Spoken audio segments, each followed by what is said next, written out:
Olá a todos, uma ótima noite, sejam muito bem-vindos ao canal Além da Nuvem. Shalom, Adonai, Márcio, como que você tá? Boa Tudo noite a bem? todos. Tudo Hoje a certo. gente vai falar tanto de asteroide como de cometa, e também a gente vai falar de meteoro, né? Bom, pessoal, quem estiver chegando, então, já deixe seu like, sejam muito bem-vindos os inscritos do canal Yeshua, bem-vindo aqui ao canal Além da Nuvem, os inscritos do canal Além da Nuvem, os alunos nossos do Instituto São Brandão, os alunos do conteúdo fechado do Cronologia do Apocalipse, que agora na temporada 2026, essa temporada se chama Apocalipse das Estrelas. Vamos começar. Pode começar, seu Eduardo. A gente vai construir uma linha de pensamento, mas antes eu quero que você entenda o que é asteroide, o que são cometa e meteoro. A gente vai definir pela astronomia moderna. Asteroide. O que é asteroide? As pedras do espaço. Asteroides são corpos rochosos, metálicos, que não possuem atmosfera. Eles são restos da formação do sistema solar que não chegaram a formar um planeta. Qual que é a composição deles, dos asteroides? Geralmente é rocha e metal, e ferro e níquel.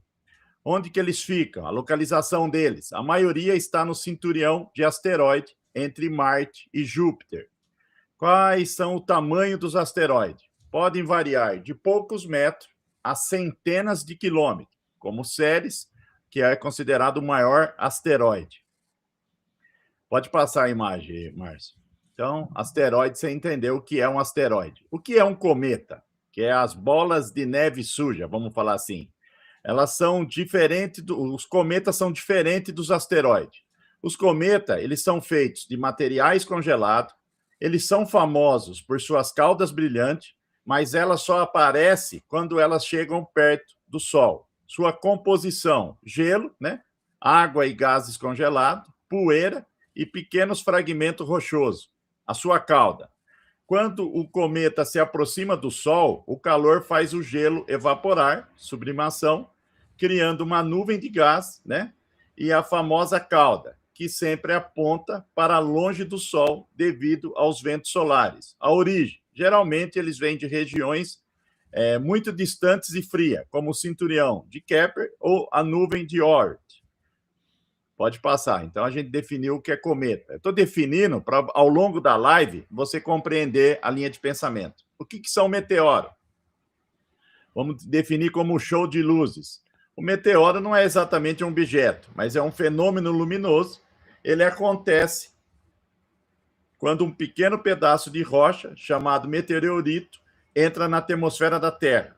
O fenômeno, ao entrar na atmosfera, em altíssima velocidade, o atrito com o ar gera tanto calor que o objeto queima, criando um rastro de luz que chamamos de estrela cadente.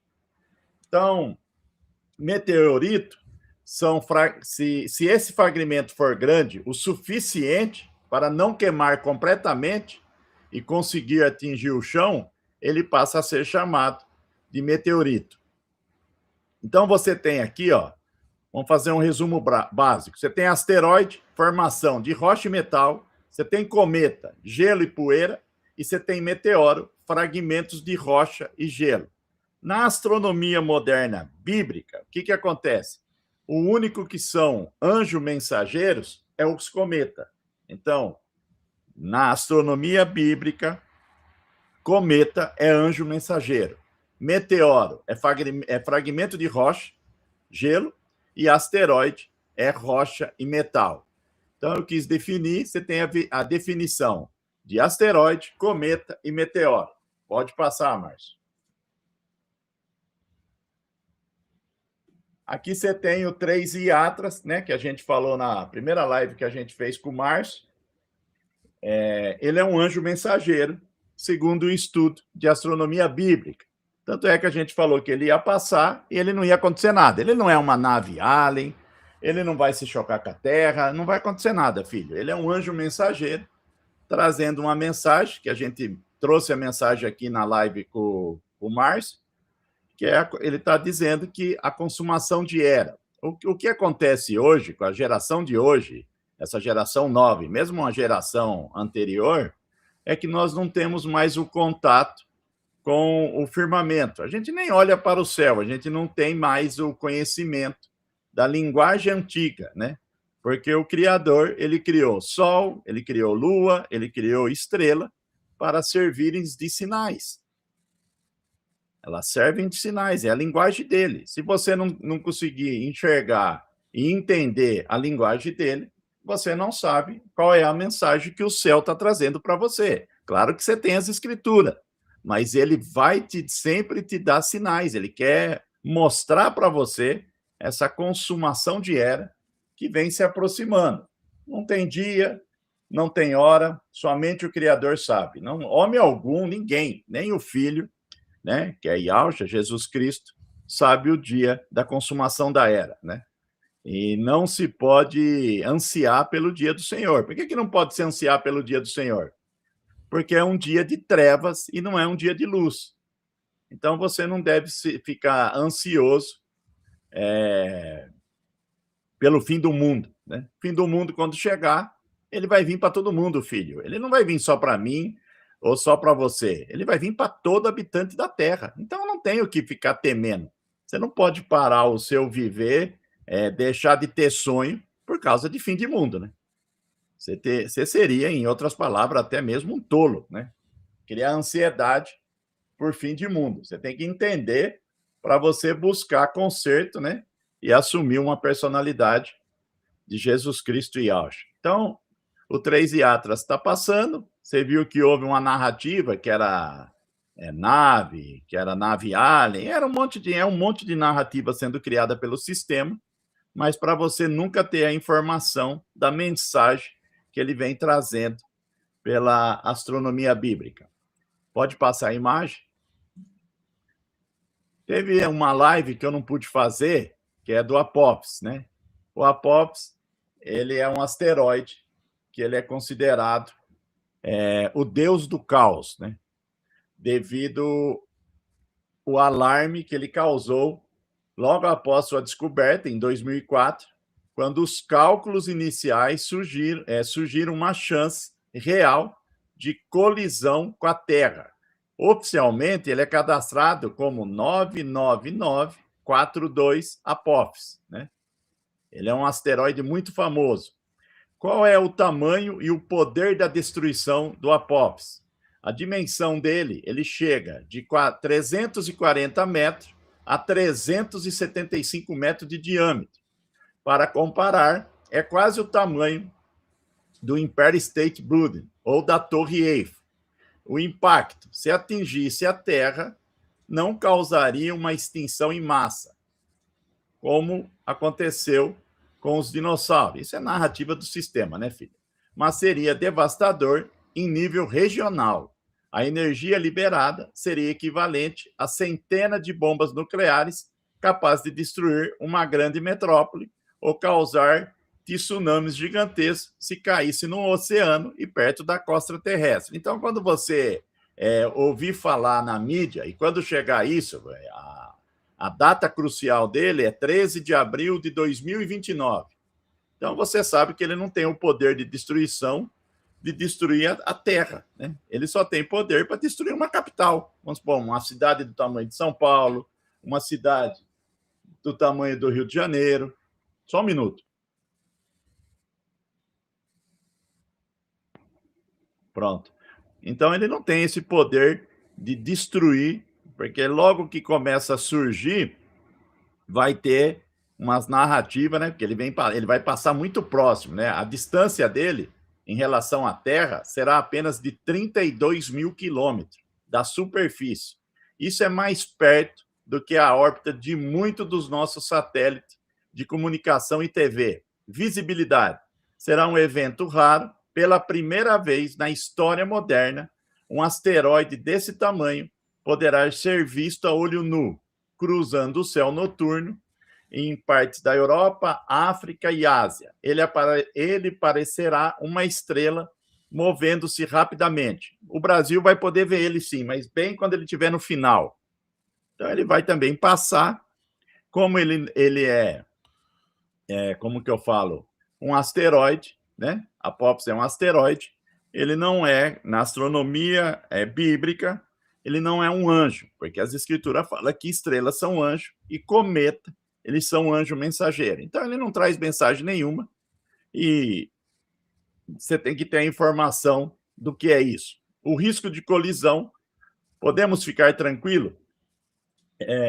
Após rastreamento da NASA e da ESA, Agência Espacial Europeia, confirmaram o seguinte: risco zero em 2029. Ele definitivamente não atingirá a Terra nesta passagem. Tanto é que eu tenho os mapas astronômicos antigos e eu já peguei a posição dele e eu fiz o traçado em mapas astronômicos antigos. Ele não atinge a Terra. Então, quando chegar em 2028, próximo de 2029, vai ser criada uma narrativa muito grande na internet. Então, não deixa roubar sua paz, filho. Você tem que ter a informação. Aí vão começar a falar um monte de, é uma nave. Aí começa um monte desses tipos de narrativa. É igual criar aí do 3 Iatras, sabe? Desde o início, aí tá indo embora. O Oumuamua foi a mesma coisa, né? Exatamente. Esses objetos interestelares, né, que o pessoal fala. Só que esse Apophis, ele tem uma curiosidade, né? Que ele, eu não sei se o pessoal viu, ele passa hoje, segundo os dados de hoje, a 32 mil quilômetros da superfície. Quer dizer, pela medição tradicional que a gente tem da Terra aí, que é ensinada, né? Pela medição, pelo modelo Wikipedia, vamos falar assim, são 40 mil quilômetros de circunferência na linha do Equador. Né? Então, quer dizer, é bem perto, né? Em termos astronômicos, é algo bastante próximo. Então, o pessoal vai ficar, com certeza, isso vai gerar uma narrativa enorme na internet de fim de mundo, de se chocar. E, a não ser que tenha uma mudança drástica, né? A gente já sabe que não vai ter essa situação, né? Então, é isso que o Soldado falou. Qual que é o problema do Apophis? Quando o Apophis começar a se aproximar da Terra, que a data aqui é 13 de abril de 2029, marca o que eu estou falando. Você pode marcar isso aí, porque a NASA sabe disso e a NASA também já falou sobre isso. Eles falam em linguagem de efeito de gravidade. Eu já falo em termos de campo magnético, sabe? No meu entendimento. Então, pela informação da NASA, a gravidade da Terra vai sacudir o asteroide durante a passagem, podendo causar pequenos terremotos na sua superfície e mudar a forma como ele gira. Então, o que a NASA está falando? Que a gravidade da Terra ela pode mudar a direção dele, né? Mas isso é só quando chegar. Então, a NASA ela acompanha isso de perto e a informação, tanto é que existe até uma missão da NASA, que é a missão OSIRIS-APEX, né? A NASA redirecionou uma sonda, a antiga OSIRIS-REx, para encontrar o Apophis, logo após a passagem de 2029. Ela vai estudar como um encontro com a Terra alterou o asteroide. Então, conforme os cálculos que eles fazem, eles falam em relação à gravidade. Então, existe essa pequena chance de ter um redirecionamento devido à gravidade da Terra. Então, Apophis é um asteroide. Pode passar, Márcio. Você só não pode deixar a narrativa que eles vão criar ansiedade em você, filho. Você tem que ter a informação e nada temer. Ele não tem poder de destruição só de destruir uma cidade, né? Mas não vai cair, filha. Pode ficar em paz. Porque nos mapas astronômicos antigos, quando você faz o traçado, ele não muda de direção, sabe? E a gente joga nesses traçados antigos, em mapas astronômicos antigos que eu aprendi com meu pai, você não tem erro, filho. Tanto é que quando eu fiz os cálculos que os anéis de Saturno iam sumir, eu consegui anunciar primeiro que a NASA, né? Eu anunciei primeiro que a NASA que os anéis de Saturno iriam sumir. Então, você vê que papel e caneta e um conhecimento antigo talvez tenha o mesmo resultado que essas pessoas têm acesso a computador, né? Eles têm satélite, eles têm tudo, né, filho? Eu só tenho papel e caneta. E também a constelação de Ofiuco, né? Que o senhor também vem falando há bastante tempo. E o pessoal, sim. Né, a Ofiuco, quando eu falei 4 anos antes da NASA, que a Ophiuchi ia tirar Escorpião. Só que a NASA ela cria uma narrativa que é a 13ª constelação, e não é, filho. Ela está retirando Escorpião. Escorpião não vai mais fazer parte das 12 constelações no céu. E isso nós anunciou antes também, bem antes. E na hora que nós falávamos isso, era ridicularizado, é tirado sarro, entendeu? E também cálculos feitos de papel e caneta, né? Foi o que o meu pai aprendeu com o pai dele e ensinou para mim.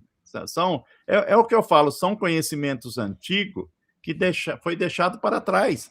As pessoas, elas estão olhando só para o celular, filho. Elas olham para o celular. Elas não olham mais para o céu, né? E o evangelho, sem entrar em religião, ele está escrito no céu, filho.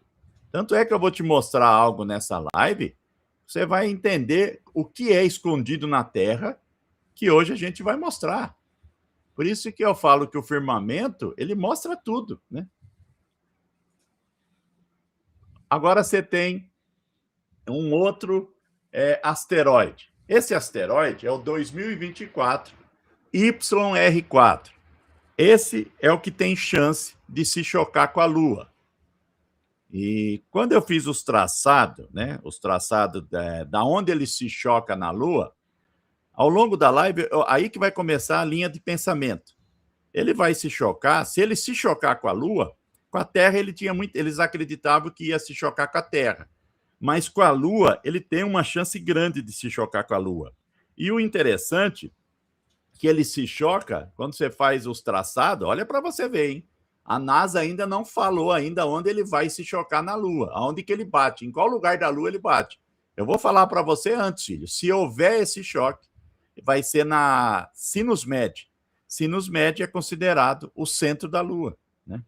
É a cratera que é o centro da Lua, Sinus Med. Mas eu vou fazer uma linha de pensamento do que o Criador às vezes quer mostrar. Mas como a gente perdeu a linha de pensamento e todos os livros, né, na Idade Média foram queimados através da Inquisição da Igreja Católica, existe um motivo para queimar os livros. Depois, se o Márcio permitir, a gente volta uma live para explicar a queima de todos os livros, né? Todos os livros tinham que ser queimados e destruídos. Existe um motivo para isso. E isso está relacionado, filho, à holografia que é criada, né? Só que aí tem que explicar com calma para você ter linha de pensamento. O que eu vou falar aqui agora desse asteroide era para mim falar em 10 horas. Vou tentar falar em 1h20. Vou fazer uma linha de pensamento. Mas grava aí, ó, Sinus Med. Você vai entender o porquê. Então vamos falar quem é o 2024 YR4. Quem que descobriu esse asteroide? Foram os mesmos lá do Chile que descobriram o 3 e Atlas. Eles mesmos descobriram esse asteroide. É um asteroide que ganhou muita atenção e recentemente descoberto em dezembro de 2024, por ter sido classificado por um breve período como um objeto com maior risco de colisão com a Terra nas tabelas de monitoramento. Aqui estão os detalhes atualizados sobre ele. Quem é o 2024 YR4? Tamanho, ele tem de 53 a 67 metros de diâmetro, aproximadamente o tamanho de um prédio de 15 a 20 andares. Tipo, é um asteroide do grupo Apolo, o que significa que sua órbita cruza a órbita da Terra. É histórico. Logo que foi descoberto, os cálculos iniciais deram a ele uma chance de cerca de 3% de atingir a Terra em dezembro de 2032.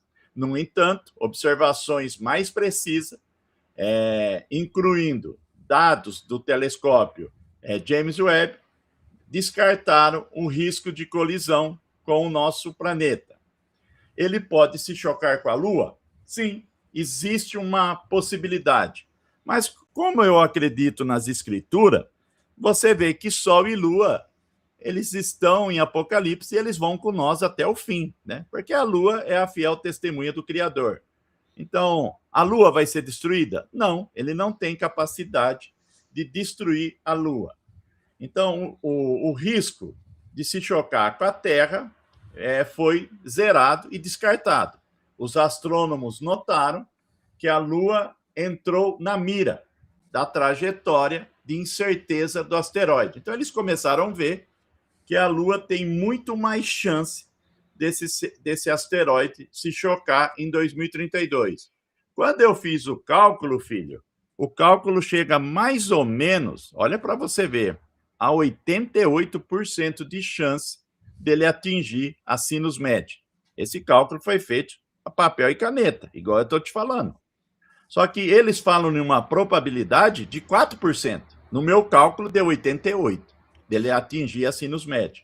Seu Eduardo, só uma observação, mas a chance de atingir, também tem um número que eu verifiquei, a chance de atingir o lado visível da Lua, né, a parte que nós vemos da Lua, é de 86%, se acertar na Lua. Então, assim, tem essa chance que eles falam que é reduzida, de 3,8 mais ou menos, mas, por outro lado, se atingir a Lua, dá 86% de chance de acertar a frente dela, a face visível dela. Então eles estão na mesma informação, então, né? Confere, então. Próximo, né? Uma informação próxima. E também, lembrando que esses dados estão sendo atualizados constantemente, tá? Por exemplo, saiu uma notícia agora, há 20 horas atrás, naquele site Clique Petróleo e Gás, que publica muita notícia, que diz que o asteroide pode atingir a Lua em 2032, lançar detritos rumo à Terra, segundo cientistas da NASA, com chance de impacto visível, risco a satélites, possíveis danos a astronautas e debate urgente sobre desvio, fragmentação ou intervenção espacial inédita nos próximos anos. Então já começou uma mudança de conversa aí, né? Exato. Tanto é que nesses cálculos que eu fiz, ele chegaria na Lua, né, no impacto, seria 22 de dezembro de 2032. Então, se foi feito esse cálculo que eu fiz e você está falando que você leu isso, então, com uma informação, confere com a outra, né? Só que o meu é papel e caneta, né, filho? Mas o que eu fico admirado é onde ele vai se chocar, né? Que seria o sinus, esse ponto da sinus média. Só que... A Polaris da Lua. Exato, no centro da Lua. Só que aí, o que vem de informação, que eu acho que é interessante, que o Criador usa Sol, estrela, Lua, né, para sinais. E isso é um sinal no céu. Mas qual é a mensagem? Como as pessoas perderam esse contato, então eles não têm noção do que o Criador quer mostrar, né? Ele quer te mostrar algo, ele está querendo te mostrar algo que está todo dia na sua cara, na televisão, em imagem, na internet. Mas quando você não tem a informação, você não vê, filho. Porque a informação ela foi codificada não para você, e sim foi codificada, né, para as outras pessoas que têm o conhecimento e conseguem enxergar muito mais à frente. Então, o que eu vou tentar fazer nessa live é mostrar algo para você de uma forma bem simples, tomara que você entenda, para você entender. Tanto é que esse asteroide aí, o 2024 YR4, ele só vai poder ser estudado realmente e ter as bases certas em 2028. É quando ele começa a ficar bem mais próximo, porque agora ele está se afastando. Só que a Lua, ela está entrando, né? Quando ele chegar, ela está entrando em 2032 na frente desse asteroide. Então, a Terra não, mas a Lua sim. Esse impacto, o que poderia acontecer? Ia abrir uma cratera de 1 quilômetro, mais ou menos, de diâmetro, filho. É o que eles falam. O impacto seria muito forte, né? Lembrando que a Lua não tem atmosfera, né? Então... se a gente partir daquela hipótese, né, vamos dizer assim, que a gente estuda bastante, da continuidade física, terras além, isso significaria que, como não há um campo de força nessas terras, né, que a Lua faz parte, né, a Lua sendo a projeção que a gente vê, isso poderia, enfim, né, teria um impacto significativo. Não tem um campo de força que protege, né? Vamos falar assim. Algo que vai ficar claro é que a Lua vai ganhar uma cicatriz em 2032, bem na região da sinus média, né? Pelo menos é a posição que ele está hoje. Pelo cálculo de hoje, né? Dessa semana que eu fiz, ele cai na sinus média, né? Agora, não sei se ele vai mudar de direção, mas quando eu tenho essa informação, já através de cálculo astronômico, você vê o que o criador quer mostrar, né? E a gente vai mostrar, talvez o criador quer usar essa linguagem para realmente a gente mostrar o que foi ocultado da humanidade, o que foi enterrado, né? Então, hoje você vai ver o que está nos mapas e o que está bem na frente dos seus olhos e você não vê.